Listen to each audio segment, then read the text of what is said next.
সব সময় আল্লাহর কাছে এই দোয়াটা যেন আমরা করি, আল্লাহ কিয়ামতের দিন তুমি আমার হিসাব নিও না, আল্লাহ তুমি আমার বিচার বসিও না, আল্লাহ তুমি দয়া করে আমারে মাফ করে দিও।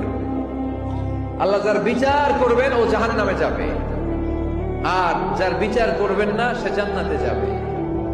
আল্লাহ যদি বিচার করে আর পাই টু পাই হিসাব নেয়, নামাজ পড়লি না কেন, রোজা রাখলি না কেন, মিথ্যা বললি কেন, খাদ্যে ভেজাল দিলি কেন, মাছে ফরমালিন দিলি কেন, যৌতুক খাইলি কেন, ঘুষ খাইলি কেন, উল্টাপাল্টা করলি কেন, জিনা করলি কেন, একটার পর একটা প্রশ্ন বানে যদি সেই ভয়ঙ্কর দিনে আল্লাহ আমাদেরকে জর্জরিত করে, আমাদের কোনো উত্তর আছে? সেদিন আমাদের বাঁচার কোনো উপায় আছে? তাই আমরা সবাই আল্লাহর কাছে দোয়া করবো, আল্লাহ কোনো বিচার টিচার মানি না, কোনো বিচার করতে পারবো না, দয়া করবা। কথা কয় না? কি করবে?